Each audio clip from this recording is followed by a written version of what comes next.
Kita jumpa lagi dalam perkuliahan manajemen retail pertemuan yang ke-11. Pada kali ini kita akan membahas tentang sistem antrian dan komplain. Nah, kalau kita bayangkan kita ada di posisi sebagai pelanggan atau customer, ya apabila kita ingin misalkan contohnya melakukan pembayaran di sebuah pasar swalayan atau supermarket. Apabila kita menemui antrian yang cukup panjang, ya tentu itu akan memberikan frustasi ya bagi kita sebagai pelanggan. Contohnya seperti gambar ini, gitu ya. Apabila terdapat antrian panjang ya menuju ke kasir ya pembayaran, tentu kita akan merasa bosan ya apabila kita menunggu dalam waktu yang cukup lama dan antrian yang cukup panjang. Nah, sebenarnya yang bisa dilakukan ketika kita berbicara tentang retail, ya untuk mencarikan solusi terhadap hal tersebut, ada beberapa hal yang sebenarnya bisa kita tempuh. Yang pertama yaitu increase numbers of billing counter, artinya kita memperbanyak ya kasir atau bagian pembayarannya. Kemudian effective and efficient staff in good numbers, artinya kita melatih ya karyawan yang bertugas di bagian kasir atau di bagian billing untuk bekerja lebih efisien, lebih cepat, lebih gesit, dan sebagainya. Lalu yang ketiga, kita bisa menggunakan yang disebut dengan teknologi. Ya, ada berbagai macam sekarang yang saat ini sedang bertumbuh dan berkembang. Ada sistem POS, ada sistem barcode scanner. Sebagai contoh ya, kita bisa lihat di Amazon Go. Saya kasih contoh di sini videonya ya. 4 years ago, we started to wonder, what would shopping look like if you could walk into a store, grab what you want, and just go? What if we could weave the most advanced machine learning, computer vision, and AI into the very fabric of a store, so you never have to wait in line?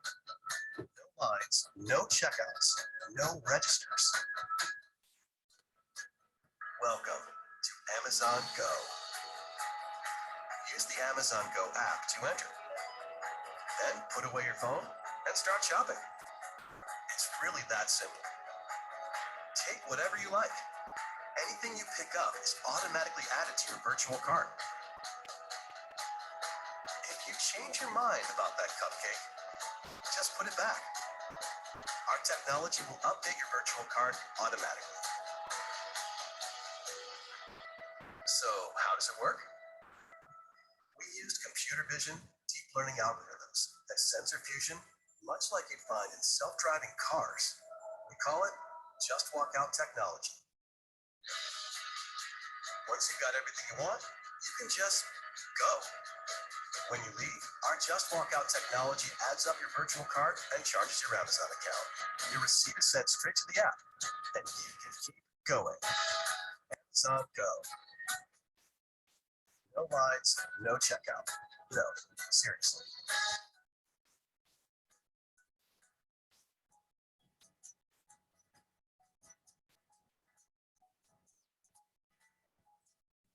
Oke, so ya itu tadi ya yang telah dilakukan oleh Amazon ya dalam bisa disebut mengurangi atau bisa disebut menghilangkan antrian panjang gitu ya yang sering dikeluhkan oleh customers ketika ingin melakukan pembayaran di supermarket, di toko-toko retail lainnya. Oke. Oke, nah berkaitan dengan antrian tersebut, maka pihak toko-toko retail tentu harus berpikir yaitu bagaimana secara psikologi, secara matematika ya, susunan dari antrian ini supaya tidak sampai membuat pelanggan tersebut merasa bosan. Nah, tentu juga mereka harus memikirkan layout yang dibangun ya di dalam toko tersebut harus sebaik mungkin sehingga membuat antrian tersebut ya tidak terlalu panjang dan tidak terlalu mengganggu. Nah, secara psikologi kalau kita bicara aspek psikologi ya tentang antrian yang terjadi di toko retail biasanya itu akan membuat kita respons pikiran kita akan berpengaruh, bisa saja itu berdampak kepada mood kita ya karena kita menunggu dengan antrian cukup panjang ya Kemudian apabila ada pengalaman, ya, misalkan contohnya di sini dia merasa terlalu lama waktunya terbuang ya di toko tersebut, dan tentunya besok-besok dia tidak akan kembali lagi ya berbelanja di toko kita, dan dia tentu akan mencari toko lain yang lebih cepat ya pelayanannya. Itu kalau misalkan dianalogikan, kalau misalkan kita di sini contohnya itu ketika kita membuka sebuah website yang loadingnya cukup lama, ya tentu kita akan tidak sabar dan tentu akan kita tinggalkan website tersebut ya, dan kita akan memilih membuka website yang lain ketika kita ingin mendapatkan sesuatu dari website tersebut.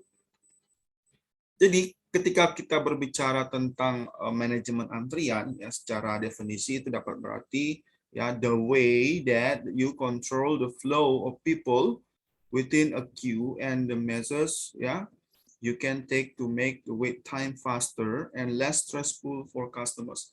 Jadi bagaimana kita mengelola ya alur orang berjalan ya, alur orang mengantri ya, sehingga bisa membuat waktu tunggunya menjadi lebih cepat, dan hal itu tentu berdampak pada pengurangan stres ya yang dialami oleh customer.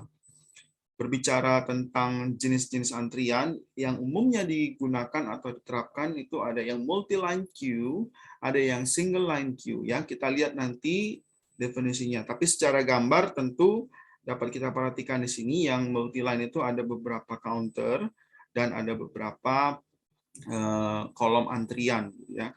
Nah, sementara single line queue ini diawali dengan satu antrian atau single line, dan kemudian ada multiple check out atau multiple kasir ya untuk melakukan check out. Nah, secara penjelasan, multi-line queuing system ya is most often used by supermarket. Jadi sistem yang seperti ini sering digunakan oleh pasar swalayan atau supermarket, dan tentu kita sering memperhatikannya ketika kita berbelanja di supermarket.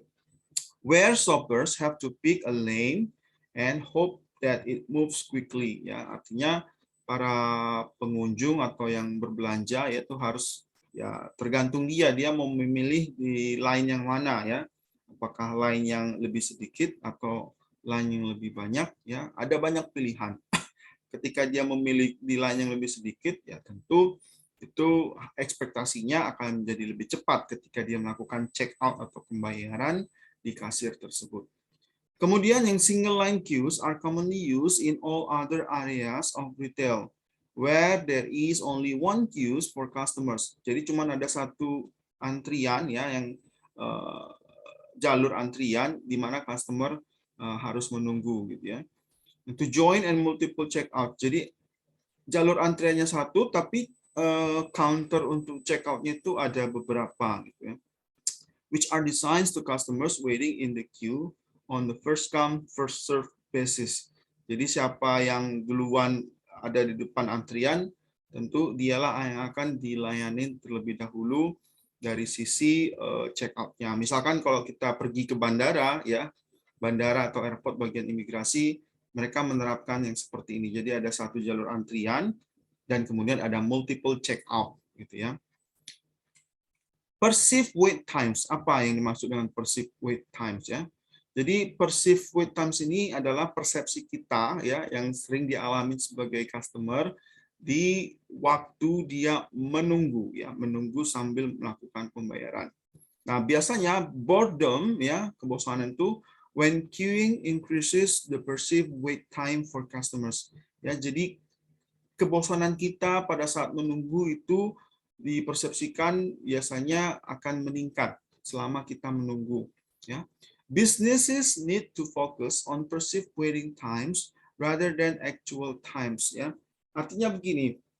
Artinya ketika kita berbicara tentang waktu tunggu yang dialami oleh customer ya, secara psikologis ya itu seolah-olah waktu tunggunya itu lama sekali.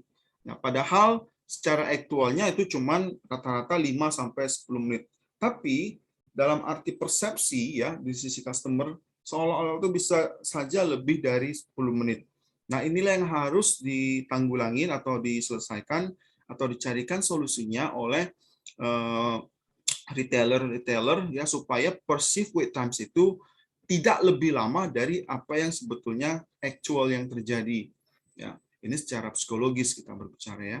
Nah, ada beberapa cara yang dapat dilakukan. Yang pertama yaitu dengan in-queue merchandising, kemudian in-queue entertainment, dan yang terakhir itu dengan in-queue signage and displays ya. Jadi supaya perceived wait times ini berkurang ya, tidak seolah-olah lebih lama dibandingkan dari sisi actualnya, kita dapat melakukan 3 cara ini. Yang pertama kita lihat yaitu dengan in-queue merchandising. Nah, ini menurut penelitian yang dilakukan oleh David Mester ya, yang menulis The psychology of waiting lines tells us that occupied time feels shorter than unoccupied times ya. If customers are standing in queue with nothing to occupy them, they are likely to start feeling frustrated, which in turn will impact negatively on the impressions of your business. Artinya, kalau misalkan pengunjung atau customer menunggu tanpa ada sesuatu yang bisa dilihat, tanpa ada sesuatu yang bisa mendistract mereka dari kebosanan menunggu, ya seolah-olah itu akan membuat mereka semakin frustasi, gitu ya. Nah, oleh karena itu kita dapat melakukan ya misalkan memberikan pajangan. Nah, seperti dicontoh di sini adalah dengan display smaller products such as accessories, magazines, and confectionery ya. Jadi kita bisa taruh pajangan-pajangan, misalkan majalah atau misalkan produk-produk yang lebih kecil ya. Makanya kalau misalkan di supermarket sering kita lihat begitu mendekati antrian kasir itu ada yang ditempatkan misalkan candies ya, barang-barang lebih kecil, baterai ya, kemudian apa hal-hal lainnya ya, seperti coklat ya. Nah, ini merupakan salah satu bentuk aplikasi dari in-queue merchandising. Yang kedua, in-queue entertainment ya. Humans need to be entertained in boring situations, especially in the modern era when nearly everybody has the internet in the palm of their hands. If you know that your customers are going to be experiencing longer wait times than normal, you may consider giving them something to watch ya. Giving them something to watch or read to keep their minds occupied. Artinya selama selama customer itu menunggu, coba sajikan dia dengan sesuatu yang bisa dialamin dia ya, dialamin dalam arti ini misalkan kita kasih, kalau misalkan contoh seperti gambar menu makanan ya, kita kasih ke dia yang menu makanan untuk dipelajari sambil dia menunggu giliran dia ya, karena di restoran yang ternama atau yang restoran yang favorit biasanya antrenya itu selalu saja ada ya. Jadi kita kasih dia misalkan buku menu ya untuk dipelajari ya, menu-menunya apa aja, harganya berapa saja, seperti itu. Atau kalau misalkan ada semacam apa ya, TV flat screen ya, kemudian kita bisa kasih display di situ ya, supaya dia bisa sambil menunggu sambil melihat ya apa yang ditampilkan di TV flat screen tersebut. Ini yang sistem kedua ya, cara yang dilakukan yaitu in-queue entertainment. Dan yang terakhir yaitu in-queue signage and displays. Nah, kalau misalkan seperti yang kita lihat di sini ada semacam signal atau apa ya, tanda ya, berapa lama lagi nomor antrian dia itu akan muncul. Jadi kita kasih semacam token number ya, angka yang menunjukkan dia harus menunggu berapa nomor lagi ya, seperti yang kita lihat di gambar ini. Nah, di sini ada sesuatu yang unik yang pernah saya lihat di film, bukan film ya, lawaknya Mr. Bean. Ketika dia harus mengantri di sebuah rumah sakit ya, dia mendapat nomor antrian 76 ya. Nah, sementara yang di sebelahnya ya orang yang sedang sakit juga ya, mungkin dia tidak dapat menggerakkan seluruh badannya, hanya jarinya saja. Kemudian nomor antrian dia itu 52. Nah, Mr. Bean dengan cara liciknya ya, karena orang tersebut hanya bisa menggerakkan jarinya tapi tidak bisa menggerakkan badannya, dia Mr. Bean menukarkan nomor antriannya 76 ke 52 gitu ya. 76 ke 52. Nah, ternyata token number yang ada di meja resepsionis itu masih angka 24, gitu ya. Angka 24. Jadi dia berpikir agar bagaimana 24 ini bisa terbalik menjadi angka 52 ya, sehingga dia membalikkan token number itu ya, seperti yang kita lihat di gambar yang pojok kanan atas, angka 24 dibalik oleh dia sehingga menjadi angka 24 yang terbalik. Nah, ketika nomor antrian 24 ini berubah menjadi 25, tentu ya, nah ini akan terjadi menjadi angka 52 ya. 25 menjadi 52. Nah, itulah yang dilakukan dia supaya nomor antrian dari orang yang sakit yang patah tulang yang nggak bisa bergerak itu, yang tadinya 52 bisa menjadi miliknya dan token number itu bisa langsung menjadi nomor 52. Nah, ini cara licik yang dilakukan oleh Mr. Bean. Oke, jadi cara yang ketiga yang saya maksudkan dari cerita ini adalah ini merupakan cara yang ditempuh dalam aplikasi InQ, Signage, and Displays. Jadi artinya ada token number atau apapun itu bentuknya yang didisplay ke customer untuk mempertunjukkan berapa lama lagi dia harus menunggu. Ya. Right. So sekarang kita masuk ke bahasan terkait dengan customer satisfaction. Ya. Dalam industri service, ya tentu customer satisfaction ini sangat penting karena dengan customer satisfied dia tentu akan mendapatkan satu pengalaman khusus dan dia kemungkinan dapat menjadi pelanggan yang berulang atau repeat, dan setelah dia menjadi pelanggan yang repeat tentu dia dapat menjadi pelanggan yang setia atau loyal. Nah, akan tetapi jika ekspektasi yang diterima dia itu tidak sesuai dengan harapan, jika yang ditawarkan itu tidak sesuai dengan harapan, dan tentu dia akan bisa menjadi tidak puas atau dalam hal ini dissatisfied. Ya. Nah, berbicara tentang satisfaction di industri retail, pada umumnya itu terdiri dari 3, yaitu shopping system satisfactions, which includes availability and times of outlets. Artinya di sini, kalau misalkan dia berkunjung ke satu toko retail, dia dapat menemukan barang-barang yang diinginkannya. Ya, tentu dia akan merasa puas. Namun kalau dia tidak bisa menemukan 50% dari barang yang dicarinya, tentu dia tidak akan merasa puas. Nah, inilah yang dimaksud dengan shopping system satisfaction. Jika semua barang tersedia di toko retail tersebut, tentu dia akan mencapai shopping system satisfaction. Yang kedua, buying system satisfaction, which includes selection and actual purchasing of products. Artinya dia di sini mengalami kepuasan dari sistem pembelian ya. Pembelian ini termasuk dari sisi cara melakukan pembayaran, metode pembayaran dan sebagainya. Kalau misalkan semua itu dapat memuaskannya, tentu dia akan mengalami buying system satisfactions. Dan yang terakhir yaitu consumer satisfactions, which is derived from the use of the product. Jika barang yang telah dibeli oleh dia kemudian dikonsumsi oleh dia, tentu apabila cocok sesuai dengan kebutuhan yang diinginkannya, dia tentu akan mengalami satu titik di mana disebut sebagai consumer satisfactions. Nah, oleh sebab itu, apabila katanya di sini, dissatisfaction itu bisa saja terjadi jika any of the 3 aspect could lead to customer disloyalty, decreases in sales, and erosions of the market.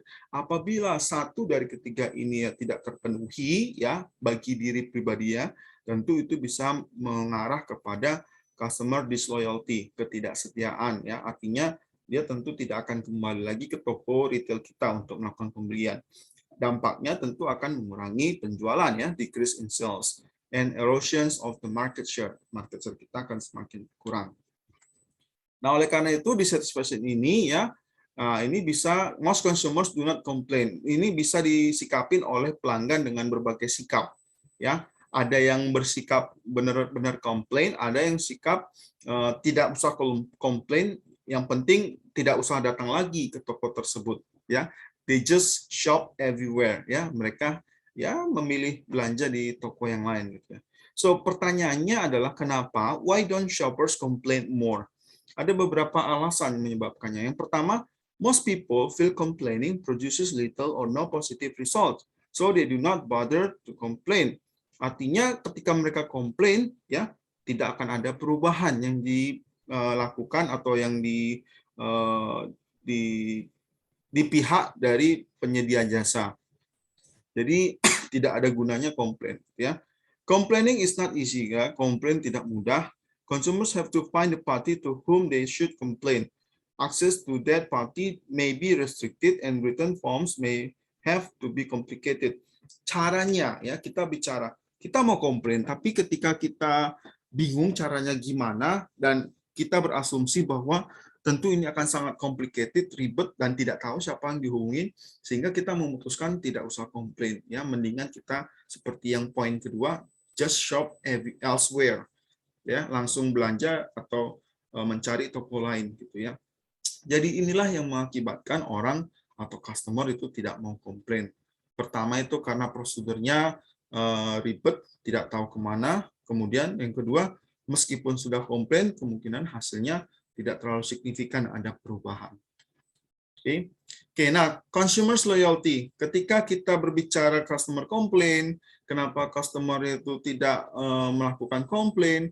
Sekarang kita bicara bagaimana ya sebaliknya untuk bisa membuat consumers itu loyal ya terhadap toko retail kita. Tentu ada beberapa cara yang dapat dilakukan oleh toko retail, yaitu misalkan dengan frequent shopper programs. Nah, frequent shopper programs ini dengan memberikan reward ya kepada consumer kita. Ada beberapa reward yang dapat kita berikan kepada consumer kita. Yang pertama, economic reward. Ya, include things such as price reductions and purchase vouchers. Misalkan kepada consumer kita berikan potongan harga apabila dia sudah menjadi member dan memiliki card ya, card membership, atau misalkan dengan menyediakan voucher. Ini dari sisi reward economic ya.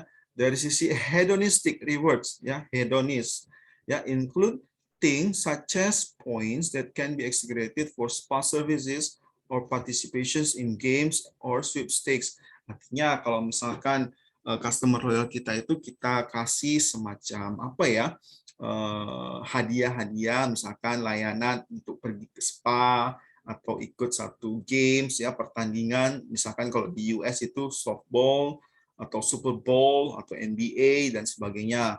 Nah, ini merupakan bentuk reward dari sisi hedonistic rewards. Terus yang ketiga ya, untuk membuat customer kita loyal, kita bisa memberikan social relational rewards ya. Include things such as mailings about special events or the right to use special waiting areas at airports. Misalkan kita bisa memberikan ya misalkan reguler ya delivery berupa surat-surat ya, berupa kejadian-kejadian atau event-event penting, misalkan menjelang hari raya, menjelang hari kemerdekaan dan sebagainya.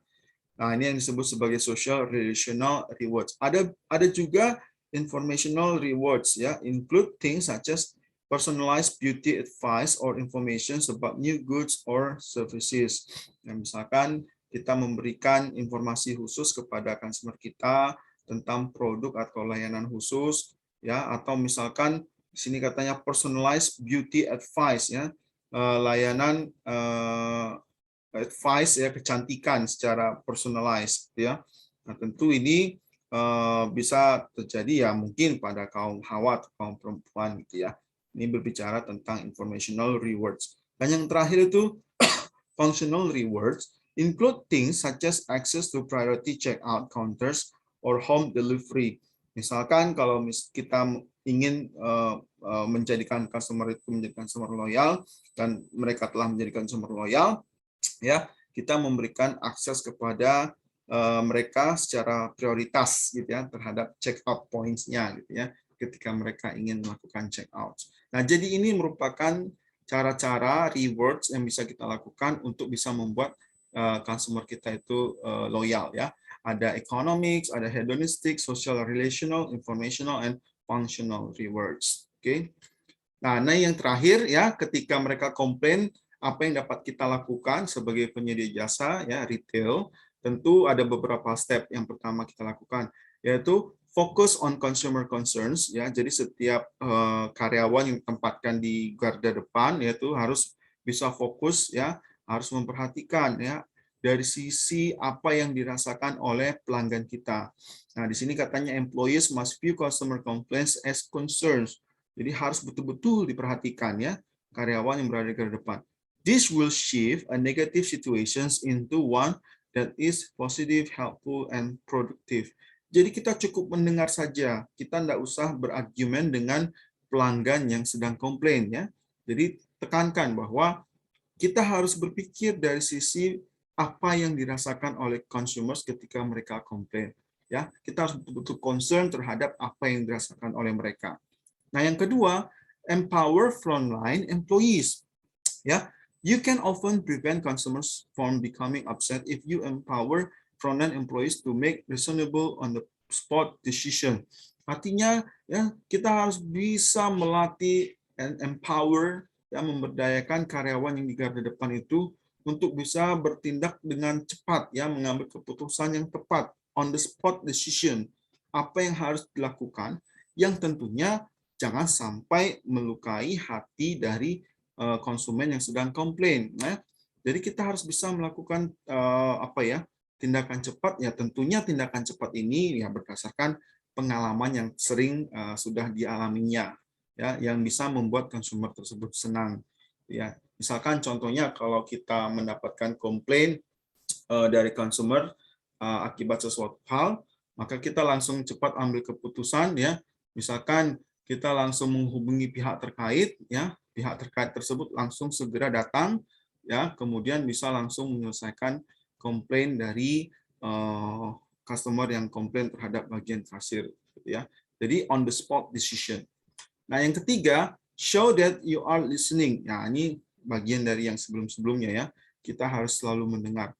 When a customer voices dissatisfactions, listens without interrupting, ya seperti yang saya sampaikan tadi. Jangan kita interupsi, cukup mendengarkan saja gitu ya. Okay, then prove that you've heard him or her, ya. Jadi dengarkan terus saja. That means ya repeating and paraphrasing. Jadi kita mengkonfirmasi kembali, ya bisa saja kita mengkonfirmasi kembali ketika dia komplain bla bla bla bla bla bla A B C D E, ini komplainnya. Kemudian kita dengarkan dulu, ya setelah itu kita konfirmasi kembali. Oh jadi Bapak Ibu komplainnya A B C D E, baik. Kemudian nanti kita akan carikan solusinya segera. Yang mestinya ya kita segera memanggil pihak terkait untuk bisa mengambil satu solusi segera terhadap komplainnya, gitu ya. Terus yang terakhir, yang selanjutnya, express sincere understanding. Upset consumers need to know that you care, not just about their problem, but about their frustration. Yeah, so empathize. Use phrase like, I would feel the same way if I were you. Ya. Jadi, express sincere understanding. Betul-betul memahami dari sisi apa yang dirasakan si konsumen. Dan yang terakhir, apologize and rectify the situation, ya. Jangan ragu, jangan sungkan untuk meminta maaf kepada customer yang melakukan komplain apabila kita layanan kita kurang memuaskan atau jauh di bawah ekspektasinya, gitu ya. Oke.